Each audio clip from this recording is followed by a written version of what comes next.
बिस्मिल्लाहिर्रहमानिर्रहीम। आज हमारा टॉपिक होगा right of exercise of the right of private defence, यानी हिफाजत हक़ खुद इख्तियारी। इस ज़मन में सेक्शन 96 पे हम बात करेंगे। तो चंद जो बुनियादी पॉइंट्स पे मैंने ये लेक्चर डिलीवर करना है, वो नंबर 1 होगा एब्सेंस और एग्जिस्टेंस ऑफ इंजरीज, कि अगर ज़रबात ज़ख़म आए हुए हैं एक आदमी के तो उनको किस पैरामीटर में देखा जाएगा। दूसरा, अगर कोई मुद्दई फरीक दूसरे फरीक को आई ज़रबात को सप्रेस करता है, छुपाता है, तो उसका क्या उसके बारे में व्यू बनेगा। प्रीवियस एनमिटी है, उस सूरत में क्या एग्रेसर है जो उसके बारे में क्या व्यू लेगी कोर्ट। और रेस्पॉन्सिबिलिटी ऑफ अक्यूज्ड, यानी अगर किसी ने राइट ऑफ प्राइवेट डिफेंस की प्ली लेनी है तो वो अर्लीस्ट लेनी चाहिए या कब लेनी चाहिए इस पे। और फिर ड्यूटी ऑफ द कोर्ट क्या होगी, इस तरह के मामलात को कोर्ट किस अंदाज से जांचेगी, कोर्ट पर क्या फ़राइज़ आयद होते हैं। तो फर्स्ट ऑफ ऑल, मुल्जिम के जिस्म पर एब्सेंस और एग्जिस्टेंस ऑफ इंजरीज, जख्म अगर हैं तो, अगर नहीं है तो।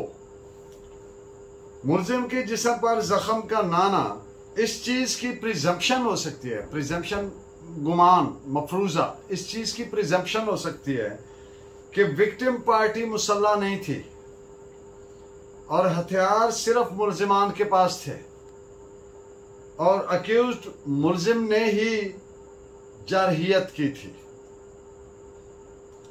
This is reported in 1960 Kerala LT 965 double bench का फैसला है। जब मुल्जिम ने खतरा टालने के लिए टू अवॉइड द डेंजर फौरी और वायलेंट रद्द अमल करते हुए जो मकतूल उस पर हमलावर जो अग्रेसर हो रहा था मकतूल, उसको जवाबन चाकू उठा के फेंका जो उसको लगा और उसकी डेथ हो गई। तो अदालत ने ये इकरार दिया कि मुल्जिम का ऐसे हालात में right of private defence exercise करना बिल्कुल जस्टिफाइबल था, हक बजानिब था मुल्जिम इसमें। दिस इज रिपोर्टेड है 1981 ब्रैकेट CHAND क्रिमिनल केसेस 38। मुल्जिम के जिस्म पर जख्मों का होना एक ऐसा फैक्ट है कि मुल्जिम का मौक़िफ़ प्ली मुल्जिम की कि उसने right of private defence exercise किया पर कंसिडर किया जाना, को कंसिडर किया जाना बनता है जब उसी वक़ुआ में मुद्दइया और मुद्दइयान फरीक भी और मुल्जिमान फरीक भी दोनों साइडों पर ज़रबात आई हों, तो फिर मुल्जिमान की प्ली कि उन्होंने right of private defence exercise किया है को आसानी से रद्द नहीं किया जा सकता, बिलखसूस जब प्रोसिक्यूशन ने भी ज़रबात की वजाहत यानी एक्सप्लेन कर दिया हो। अगर मुल्जिम ने right of private defence exercise किया है तो फिर शक शुबे से beyond shadow of doubt prove करना लाजिम नहीं है। अगर दो व्यू पॉसिबल है, ये अहम बात है। एक स्टेज आ गई कि अदालत के सामने दो व्यू मुमकिन है कि ऐसे भी हो सकता है, ऐसे भी हो सकता है। Which one should be acted upon, वो व्यू जो जिससे मुल्जिम को फायदा होता है, फिर उस व्यू पे चलना चाहिए for the purposes of safe dispensation of justice. This is reported as AIR 1994 Supreme Court 523।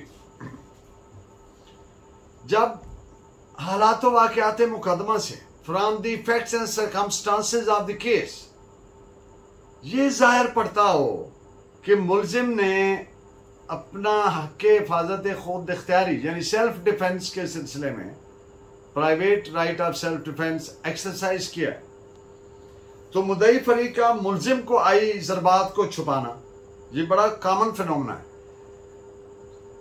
इससे फिर फायदा किसको होगा? डिफेंस को फायदा मिलेगा।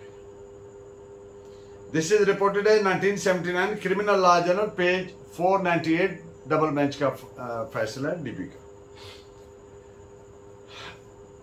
जब एक मुदई फरीक उसने अपना जो मौकफ लिया, FIR भी एक मौकफ होता है, 161 का स्टेटमेंट मौकफ है। फिर अदालत में बिलखसूस जब वो एज PW अपीयर हुए, प्रोसिक्यूशन विटनेस के तौर पर पेश हुए, और उन्होंने अपने सारे बयान में कहीं ये जिक्र ना किया कि मुल्जिम या मुल्जिमान को भी ज़रबात आई थी। अब इससे क्या इंफरेंस ली जा सकती है, क्या अखज़ किया जा सकता है कि मुदई फरीक ने बदनीयती से बवक्ते वक़ुआ जो मुल्जिमान को ज़रबात आई थी उनको सप्रेस किया है, छुपाया है, और नतीजतन अब अदालत पे एक ड्यूटी कास्ट हो गई। डबल केयर, मुदई फरीक की एविडेंस को डबल केयर, डबल एहतियात से जांचे, और ये देखे कि वक़ुआ में मुल्जिमान का रेस्पेक्टिव जब पार्टिसिपेशन में उनका क्या क्या रोल पॉसिबली हो सकता है। दिस इज रिपोर्टेड है 1979 क्रिमिनल लॉ जर्नल पेज 1007। 324 और 34 PPC के मुकदमा में मुद्दई फरीक ने जानते बूझते मुल्जिम फरीक को आई ज़रबात को छुपाया, सप्रेस किया। तो अदालत ने हालात वाक़यात से अखज़ किया कि दरअसल मुल्जिम ने अपने सेल्फ डिफेंस में ये अपना हक इस्तेमाल किया, right of private defence exercise किया। दिस इज रिपोर्टेड है 1997 1 CHND क्रिमिनल केस 473। मुल्जिम फरीक जिसने यानी कि अपना हक इस्तेमाल किया, अभी तो वो मुल्जिम है, तो उसको चाहिए कि at the earliest possible opportunity अपनी ये प्ली ले ले, इसमें तवक्कुफ ना करे, ताखीर ना करे, और इस ज़मन में जो प्रोसिक्यूशन एविडेंस कलेक्ट करे उसमें अपने सारे सबूत है दे, और अदालत के सामने भी अपना क्लैरिटी के साथ अपना मौक़िफ़ पेश करे। यानी ये प्ली एट द अर्लीस्ट लेनी चाहिए, तवक्कुफ से ताखीर से नहीं लेनी चाहिए। फिर एक उसका प्रिजम्पशन डेवलप होती है कि ये आफ्टर थाट है, और अब बाद में सोच समझ कर एक स्टोरी कंकोट कर रहे हैं, मन गढ़त स्टोरी बनाने की कोशिश कर रहे हैं। दिस इज रिपोर्टेड है 1953 RAJ.LW.585। एक आदमी ने पिस्टल से फायर किया दूसरे आदमी पे, हमलावर हो गए, जिससे विक्टिम था उसको फायर आर्म इंजरी भी आई। उसने अपना राइट एक्सरसाइज करते हुए, कौन सा right? Private defence, right of private defence, जवाबन रिएक्ट किया वायलेंट, और जो हमलावर था वो कत्ल हो गया।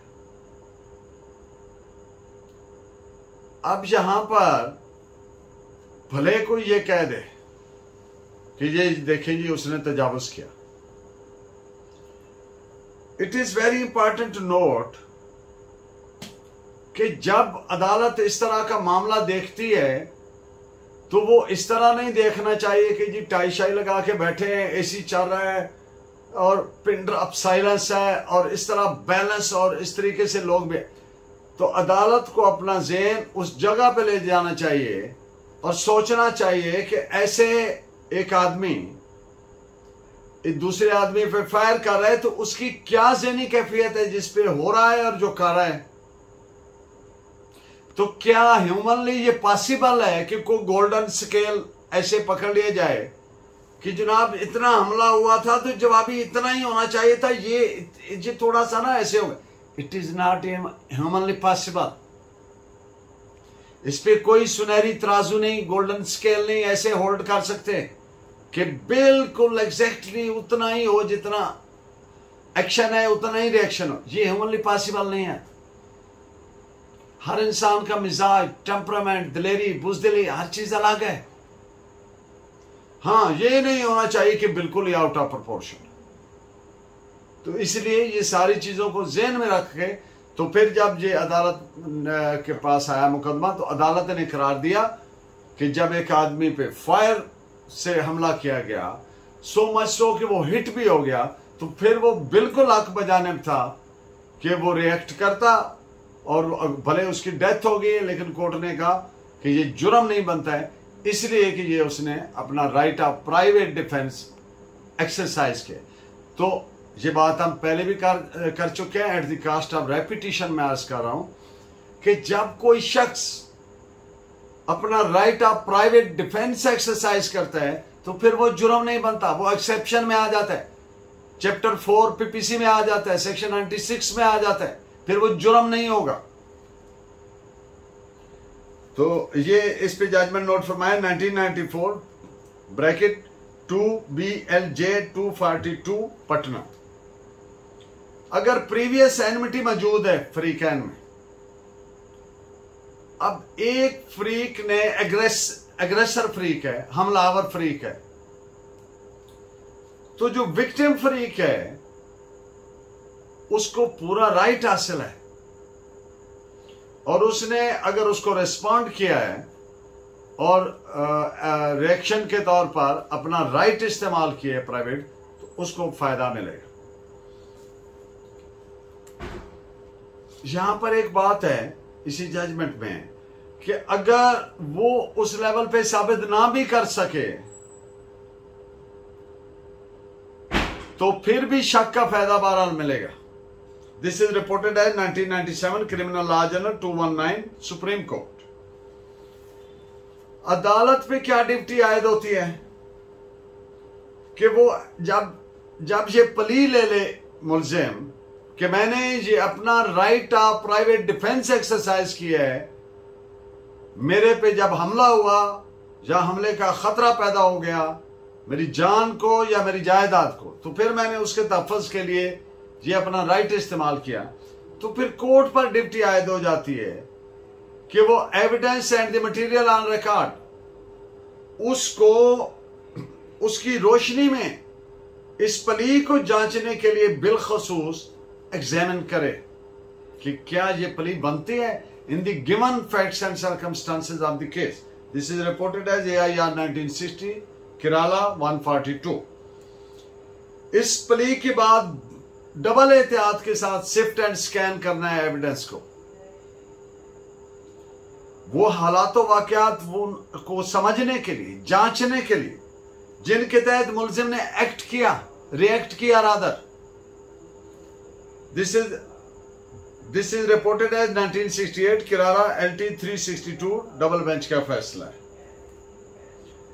जब मुलजिम ये प्ली ले लेगा तो अदालत को बड़ी फराख दिली से, लिबरली मुलजिम को इसका, जब अदालत सेटिस्फाइड हो कि हालात वाकयात बिल्कुल ऐसी हैं, तो फिर लिबरली इसका फायदा देना चाहिए, और कतन कानून का इस्तेमाल अदालत को ऐसा नहीं करना चाहिए कि लोगों को मजबूर कर दिया जाए कि वो जब उन पे हमला हो तो बुज़दिलों की तरह रिएक्ट करें और आगे से जवाब ना दें। इसके अलावा जो एसेलांट है, हमलावर है, उसकी जो ज़हनी कैफियत है उसको भी बड़ी मेटिकुलसली, बारीकबीनी से उसको जांचना चाहिए कोर्ट को। This is reported at 1961 bracket 1 criminal law journal 653 double bench का फैसला है गुजरात का। और in the end of today's lecture अदालत को इस प्ली का लिए जाने के बाद इस इस्तिस्ना का फायदा देने के लिए कतन हेसिटेट नहीं करना चाहिए, वेवर नहीं करना चाहिए, माइंड में पसोपेश नहीं करना चाहिए। अगर हालात वाकयात इस चीज को जस्टिफाई करते हो, उनसे नजर आता हो कि ये मुलजिम ने इनफैक्ट उस खतरे को टालने के लिए, अपनी जान और जायदाद के तहफ़्फ़ुज़ के लिए ये रिएक्ट किया। दिस इज रिपोर्टेड है 1939 41 PUN.LR14। Thank you very much. Keep watching and guiding me by your valuable comments. Allah ne ke baad.